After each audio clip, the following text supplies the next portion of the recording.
There is a door on the third floor of the Grevilled City Museum that has been locked since the 17th of October 1903. It leads to the East Wing, a section that once housed the museum's collection of civic artifacts and historical photographs. The door is not hidden. It sits in plain view at the end of the main corridor, marked with a small brass plate reading, "East Wing closed for renovation." The renovation never happened. The wing has been sealed for over a century, and no museum director in the past 120 years has authorized its reopening. I found the closure record while researching the museum's early exhibition catalogs. I was looking for information about a specific photographic collection that had been donated in 1899. The catalog entry listed the photographs as being displayed in the East Wing Gallery 4. When I asked to view them, the archivist told me the East Wing had been closed in 1903 and the contents were no longer accessible. I asked why.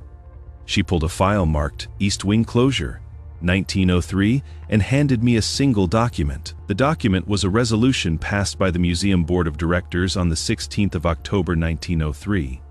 It stated that the East Wing would be temporarily closed to the public due to structural concerns identified during a routine inspection. The resolution authorized the museum director to secure the wing and relocate any essential exhibits to other galleries. The closure was described as temporary, with reopening contingent upon completion of necessary repairs. The resolution was signed by all 7 board members. It was the only document in the file. I requested access to the board meeting minutes from October 1903.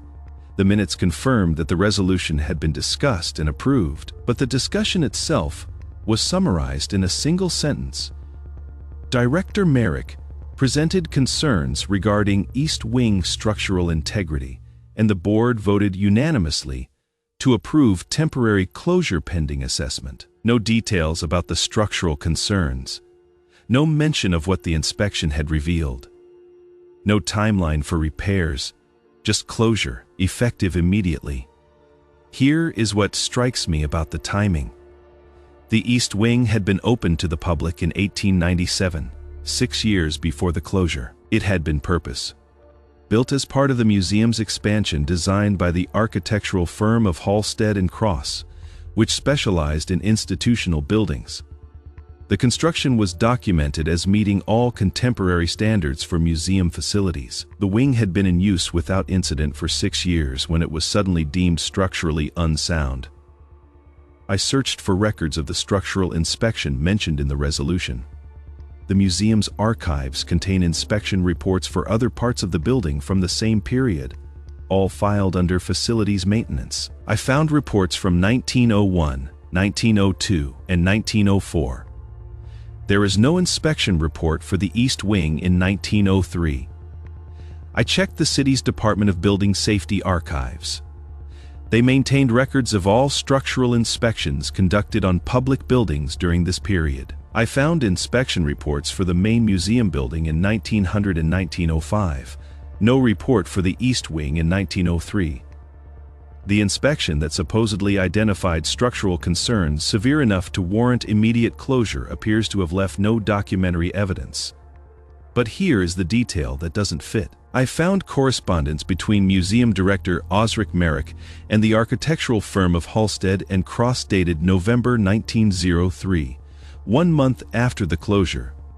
The letter from Merrick requests a consultation regarding modifications to the third floor layout. Halstead and Cross responded with a proposal for permanent sealing of the East Wing corridor and redistribution of exhibition space. Not repairs, sealing, permanent sealing. The proposal was accepted. By December 1903, workers had installed a reinforced door at the East Wing entrance and sealed the ventilation shafts that connected the wing to the rest of the building.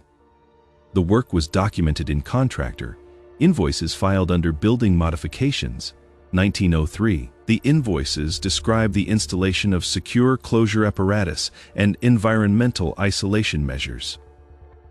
The total cost was 847 marks, paid from the museum's discretionary fund.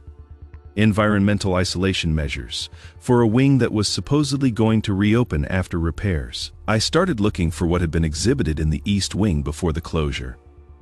The 1902 museum catalog lists the contents of each gallery. The East Wing contained 4 galleries. Gallery 1 displayed civic ceremonial objects, mayoral chains of office, ceremonial keys, municipal seals. Gallery 2 housed historical documents, city charters, land deeds, founding agreements.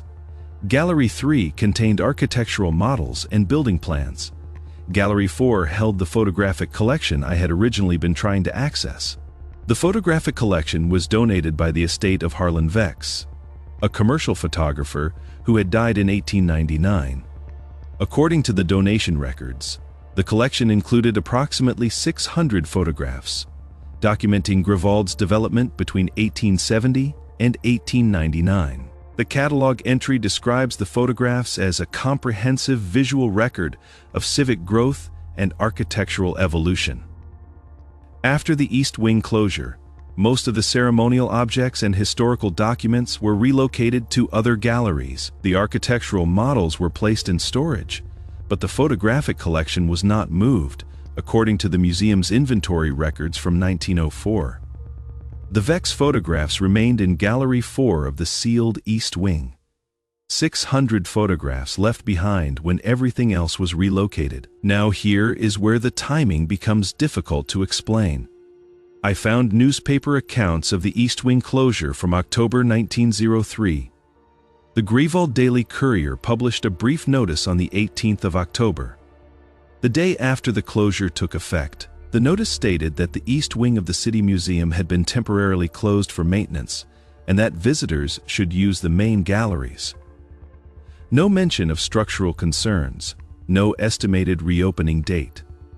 I found one letter to the editor published on the 25th of October, 1903. A museum visitor complained that he had specifically come to view the Vex photographic collection and was disappointed to find the East Wing unexpectedly closed. He asked when it would reopen.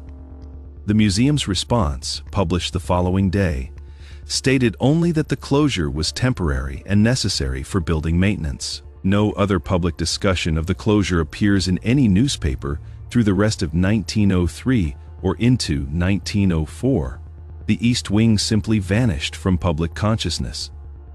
By 1905, museum guidebooks no longer mentioned it. Floor plans published in the 1906 catalog showed the third floor ending at the corridor where the sealed door stood, with no indication that additional space existed beyond it.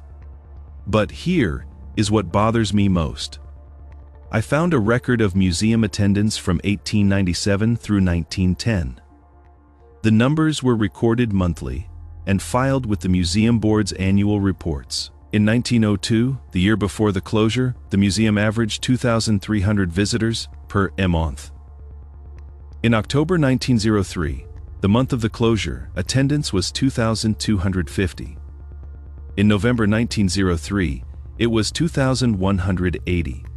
By 1904, monthly attendance had stabilized around 2,100. The loss of an entire wing, roughly 1/4 of the museum's exhibition space, resulted in a less than 10% decline in visitors.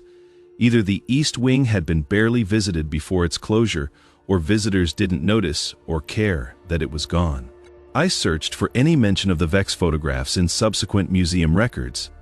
I found references in donor correspondence from 1900 and 1901, where Harlan Vex's widow expressed appreciation for the museum's care of her late husband's work. I found one exhibition review from 1901 that praised the photographic collection as an invaluable record of our city's transformation. After October 1903, the photographs disappear from all records. No loan requests, no scholarly references, no exhibition mentions. The collection that had been called invaluable was never mentioned again. I requested permission to examine the sealed East Wing. The museum's director informed me that access was not possible. When I asked why, she explained that the wing had been sealed for preservation purposes and that opening it would require board approval, structural assessment, and significant resources. I asked if there were plans to eventually reopen it. She said there had been discussions over the years, but no formal proposal had been developed. I asked what was being preserved. She said she didn't know. The contents had been documented in 1903, but those records were incomplete. I found one more document that I haven't been able to explain. It is a memo dated the 15th of October 1903, one day before the board resolution to close the East Wing. The memo is from Director Merrick to the museum's head of security. It reads, "Effective immediately, Gallery 4 is to be cleared of all visitors by 4 p.m. daily. No exceptions. Post attendant at corridor entrance. Maintain log of all attempted access." The memo was filed in security records, not with the East Wing closure documentation. It suggests that Gallery 4, the gallery containing the Vex photographs, was being restricted even before the official closure. I searched for the visitor access log mentioned in the memo. I couldn't find it. Either it was never created or it was removed from the archive. Harlan Vex had been photographing Greville since the 1870s. His commercial work included portraits, event documentation, and architectural photography. He photographed buildings, streets, civic ceremonies, and public gatherings. His work was considered technically excellent and historically valuable. When he died in 1899, his widow donated his complete archive to the museum with the stipulation that it be made available for public viewing and scholarly research. 4 years later, that archive was sealed behind a locked door. I tried to find examples of Vex's work outside the museum collection. I searched newspaper archives for published photographs credited to him.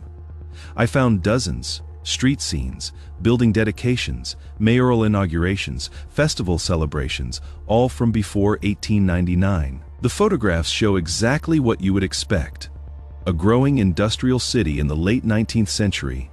Buildings, crowds, horse, drawn carriages, Victorian street life. Nothing unusual, nothing controversial. But the museum sealed his entire archive and never reopened it.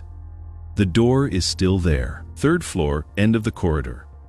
Brass plate still reads "Closed for renovation." Behind it, Gallery 4 still contains approximately 600 photographs that no one has seen since October 1903. Photographs that were deemed valuable enough to accept as a donation, important enough to display publicly, and then urgent enough to seal away permanently with no explanation beyond a structural concern that left no documentary evidence and prompted no repairs. The museum has changed directors 17 times since 1903. The building has been renovated, expanded, and modernized. Fire safety systems installed. Climate control upgraded. Earthquake reinforcement added. Every part of the structure has been assessed, modified, and certified, except the East Wing, which remains locked, sealed, waiting for structural repairs that were never scheduled.